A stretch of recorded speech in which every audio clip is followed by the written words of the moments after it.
Hello, my name is Steve Speck. I am CNC production manager at Forge, and I've been with the company for 37 years. Hi, my name is Ray. I'm the development manager at Forge Motorsport, and I've been with Forge for 28 years. Hi, my name is Nick Hill.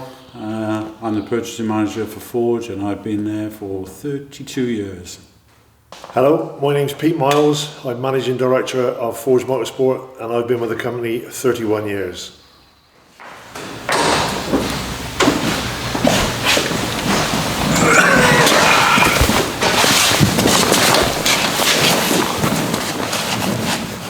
All right. Absolutely.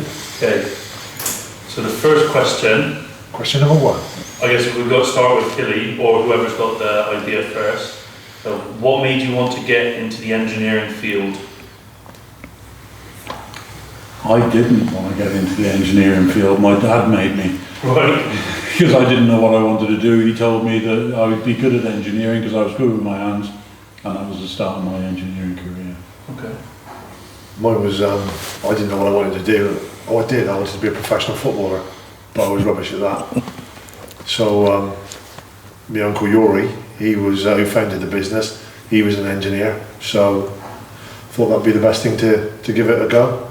Applied for apprenticeships, managed to get an apprenticeship at Doughty's, and here we are, 31 years later, living the dream. Similar, I didn't know what I was going to do, so I just went into the job centre, saw a card that said CNC programmer, training given, didn't have a clue what it was, I just went for the job and got it. Mine was a choice between a plumber and an engineer, and I applied for both for apprenticeships and got one in engineering, and that's how it started. I reckon you should have done plumbing, don't you? Yeah. Yeah, it's probably be better That'd be now. better, wouldn't it? Yeah. How did you first come across Forge?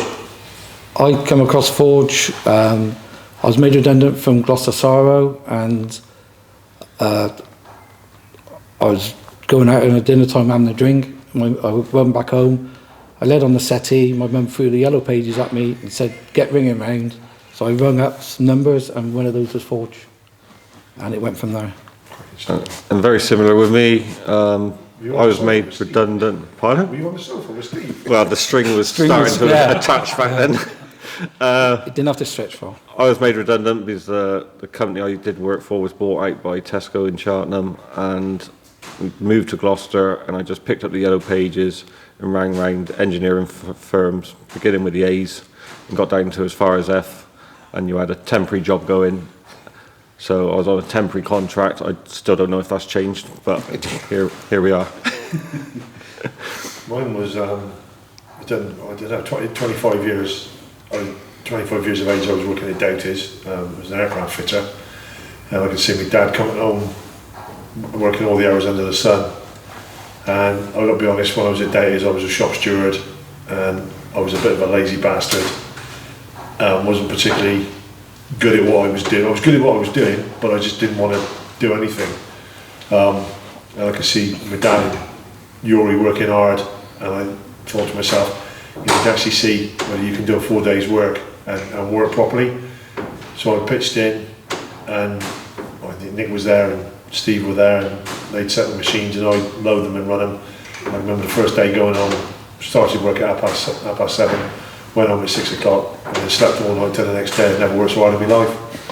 And found out what it was like to do a proper day's work, working with proper people. And here we are.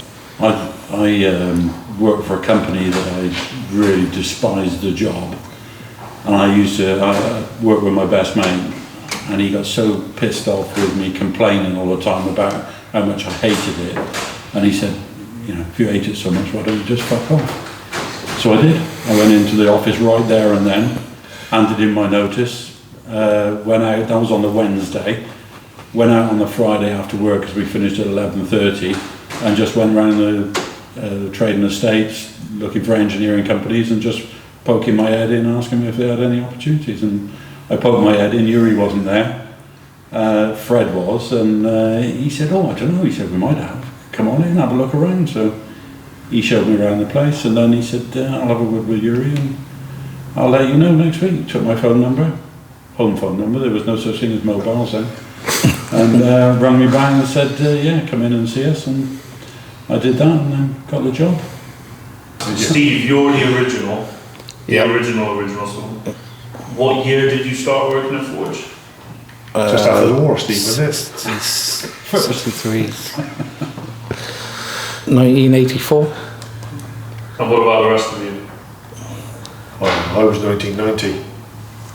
I was 1993. And I was 89. So with Yuri, Yuri being the owner, technically you were on the books, Steve, before he was? I thought I remember, he was still... I was golf- self-employed. Yuri took on, well, he employed 2 people, me and this other chap, and he said there's one job. And that was it. And he was down there all the time then, down in the small unit in Innsworth, Oh, right, okay. with Fred and his brother. Yeah. Yuri always said he took on the wrong one. Yeah, I know. He regrets it. What was your job role when you first joined, and how is that different to what you do now? What were you doing when you first joined? Well, I was a manual turner when I first went there. So it was just on a manual lathe. They didn't even have CNC Didn't machines. have seed. It was that long ago. And then we moved to the other unit and we got our first CNC machine there. Went down to Mazat, done the course, and what we were making on the manual was like 3 times as quick on the CNC. So it was a right eye opener. And from there we've gone on to get, I mean, we got now 12, 13 CNC lathes. You boys were sort of doing the setting, weren't you? And you were setting, and I just load them and do the deburring. I didn't have any setting skills at all. We programmed and set them, didn't we? Yeah. I started as a miller, CNC miller, and that kind of, because Yuri used to do the CNC milling and the CNC turning, Steve used to help him with the turning, and then when I came in, I helped him with the milling. I suppose it gave him a bit more time then to do other stuff. Yeah. Bears no relation to what I'm doing now though, because I haven't started a machine for years.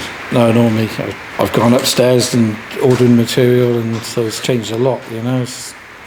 We all still think that we're capable of it, though, don't we? Yeah. But when you go down, it's hard to know where to start the machine now. So on some of them, you know.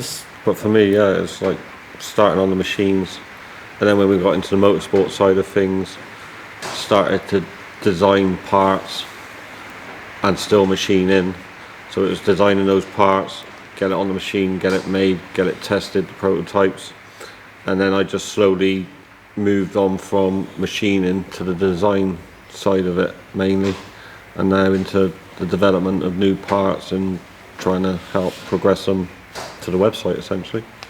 And the designing that you did at first, that was all technical drawings, none of it was... No, it's just on just on a bit of paper, isn't it? Yeah, it started off on what we'd say a fag packet. Yeah. Fag packet drawing, and then obviously as we started to make more parts, different designs, I started drawing it out on like a drawing board with a ruler and pens, and so that we just had some record so that we could work to it again. I think I just did a few bits and pieces on the machine. And the first, my memory's terrible, but I used to do me and Rob Foster used to do the liaison with Bird's Eye Walls, so going in picking up if the Viennetta line was broken, or the Solaro line was broken, or Feast line was broken, we'd go in, take the parts away, get them fixed, take them back. So I kind of got involved in the pricing of the job and then the invoicing of the jobs, making sure the payments we chased through, and then it kind of moved into more sort of buy-in and supervisory sort of stuff, really, just organising bits and pieces. But yeah. What's your favourite memory of Forge? That's a good one. I suppose mine was working on the first CNC machine when we got Is that when you got broke? that. No, it was the second one I broke. But yeah, working on the first one, going to Mazak, learning how to program them, and that was a right eye-opener. So When was that? What year? I started 83, so yeah, 83, but it was, I'd say 85, 86 we had our first one. Mine was probably having the freedom wants some spare time to design what we know internally is the focus valve. And so I had the machine, I designed it, programmed it, cut the billets the right size, and had 6 prototypes of a completely new valve, all within a 3-day period, which I felt was quite an achievement for me at the time. Another good one was split R valve. When That we designed that. together, Yeah, that was a good valve. It's so good Yeah, that everybody copies it. so clever as well. They copy it, but it can never be replicated. No. The quality. You two are a special pair because you both have have part numbers named after you as well. Yeah, Yeah. the super size valve. Super size. No, it's SS, so it's SS, C-spec. yeah. Yeah. Super size. And mine's the Ray valve. I think my favourite moment was learning that I was going to go to China on a business trip with Pete and a couple of others, and I think my second worst moment was finding out how hard that was going to be, because it ended up a real... See how bad his memory is? We're talking about the best moments, he's bringing up the worst. The best moment was finding out I was going, the worst was finding out the reality of it. I think it's nice that we just to have seen where the company's gone from the time it started as Forge Motorsport, from the time we got into that to where we are now. I think we've all got a lot of pride Yeah, and definitely. satisfaction out of that, haven't we? It's, you know, it's great to see. Yeah, 25 years is quite some time, really. You know, never mind starting the business in '83. 25 years in the aftermarket, because we're aftermarket rather than motorsport. Although we've done some good stuff for motorsport, it's quite an achievement. There's a lot of companies that were around when we started have fallen by the wayside, unfortunately. So for us to still be going and still relevant, it's quite an achievement. I'm going to send you all a photo. I'm going to send it to your phones. And if you can have a look at it, then tell me if you remember the photo. For one, the photo being taken, and then where it was and what year. You got pinstriped shirt on, Steve. Was Quite trendy, isn't I it? can't remember. is that it? It's also Come on, it's awful. Birmingham. Illy's hiding. 6. Where's you then, mate? On the right, in the blue shirt. Oh yeah. Didn't recognise you. I look smart there, didn't I? Do you guys remember that day? No, I gotta be honest. No, I can't remember. I can't remember that shirt either. I think that was good. So that was 2005. That picture. Oh, yeah. you're right. Yeah. Well, So isn't that it? wasn't our first auto sport. By any means. No, No, I that thought was that- the first photo I could find of all of you together. Oh yeah. And did you all used to work the shows? No, I No, didn't. I never I didn't. went. Me, Mark Hale, and then probably Mike Jones. So why were you all there at Autosport? They used to come We just come down yeah, for one day. Just Well, we used Yeah, to look just for a jolly. ideas and stuff, didn't we? Yeah, you just know, went, yeah. search around, see what the competition were doing, and See if there was any pens. So similar to the favourite memory, but what's your proudest moment or project or achievement of Forge? I think mine was the design of the first Evo strip race, the ladder. That was a Subaru. The Super Subaru you did, yeah. We did Evo, but the one you're thinking about was the Subaru. Yeah. Just really enjoyed designing it, making it, presenting it, and then seeing it on a camera. It's just When was that? probably about 2005, around that. Yeah, probably around that picture time, 2005, 2006. I've already said about ours already. The So split yeah, R. I suppose another one was the back to subcontract actually, when we were doing subcontract work, the brass part, there was always Oh, done yeah. on the manual lathe, so it was like, there was like a ring, and it was separated, all made in one billet, and I think Nigel was involved Yeah, as well, and we basically took it off the manual lathe and put it onto the CNC, which made it a lot quicker.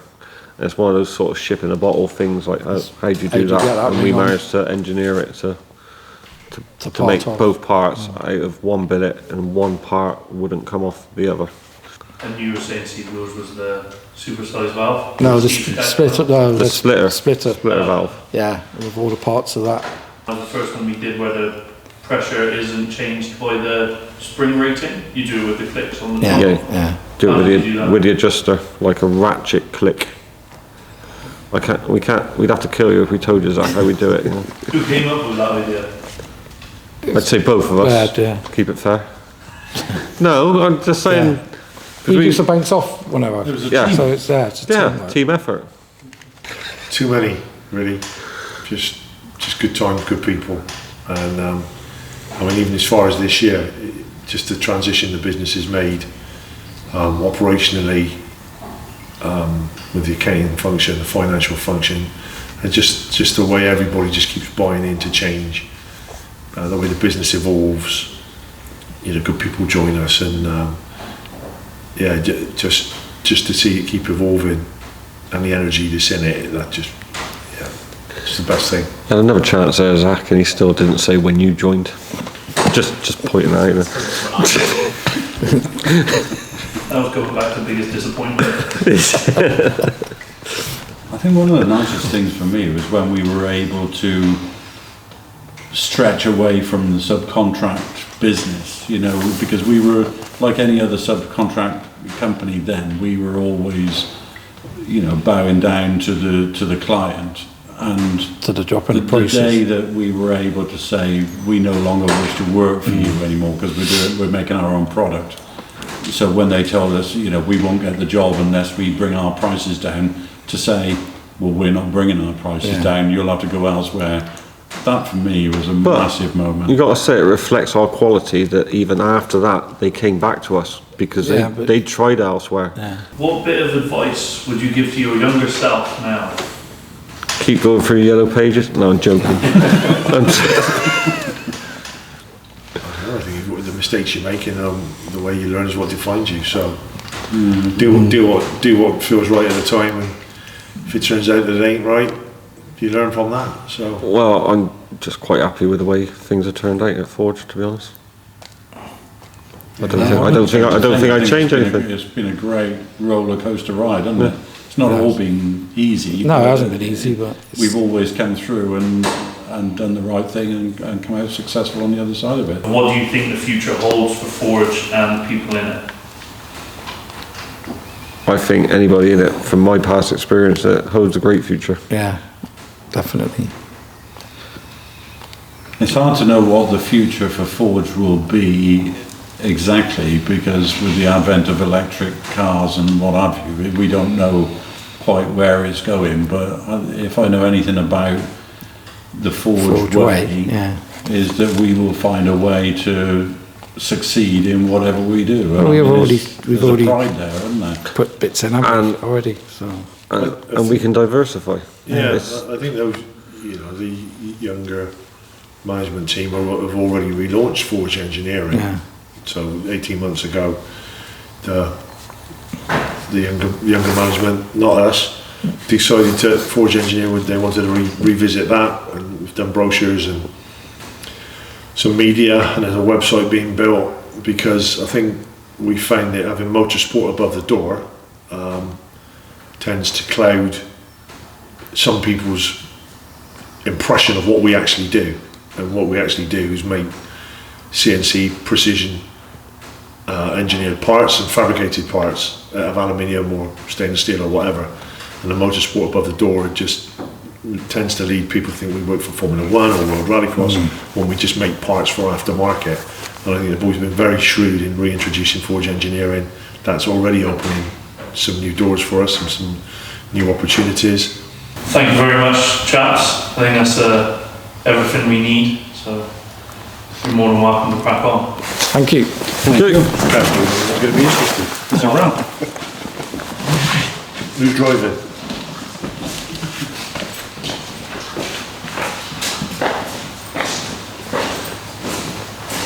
We just keep walking, out the gate.